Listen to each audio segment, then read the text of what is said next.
2017 இந்த கோச்சிங் கிளாஸில் அழகி மண்டபத்தில் சேர்ந்துருந்தேன்.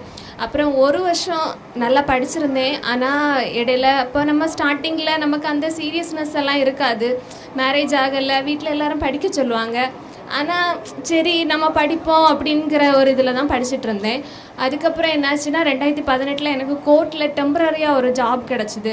அப்புறம் ஜாப் கிடச்சாச்சுல, நமக்கு இனி எதுக்கு படிக்கணும் அப்படிங்கிற ஒரு தாட் நமக்கு இருக்கும். ஆனாலும் சரி எப்படியாவது ஒரு கவர்மெண்ட் வேலைக்கு போகணும் அப்படிங்கிற ஒரு எண்ணமும் இருந்துச்சு. அதுக்கு காரணம் எங்கள் அப்பா. 2022 நோட்டிஃபிகேஷன் போட்டோன்னே திருப்பியும் ஆதித்யா கோச்சிங் கிளாஸுக்கு நான் வந்தேன். அவங்க ஒன்றும் இல்லை, சேர்ந்து படிமா அப்படின்னு சொன்னாங்க. எல்லாமே புது சிலபஸ், படித்தது எல்லாமே ஃபஸ்ட்டு வேறு, அதுக்கப்புறம் படித்தது புது சிலபஸாக இருந்துச்சு. அதுக்கப்புறம் திருப்பி எல்லாமே முதலேருந்து படித்து அதுக்கு சாரோட கிளாஸு எல்லாமே திருப்பி நான் அட்டன் பண்ணேன். எல்லாத்துக்குமே ரொம்ப ஹெல்ப்ஃபுல்லாக இருந்துச்சு. அப்புறம் கிளாஸு எல்லாமே நம்மளை சுற்றி எல்லாரும் நம்மளை படின்னு சொல்லுவாங்க. ஆனால் நமக்குள்ளே படிக்கணும், வேலை வாங்கணும் அப்படிங்கிற ஒரு எண்ணம் இருந்தால் மட்டும்தான் நம்ம சக்சீட் பண்ண முடியும்.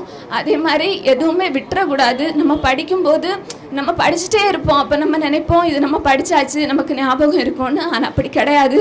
அதை நம்ம திருப்பி நம்ம யோசிக்கும் போது அந்த பாடம் நமக்கு ஞாபகத்தில் வந்துச்சுன்னா மட்டும்தான் நம்ம அது மைண்டில் இருக்குது.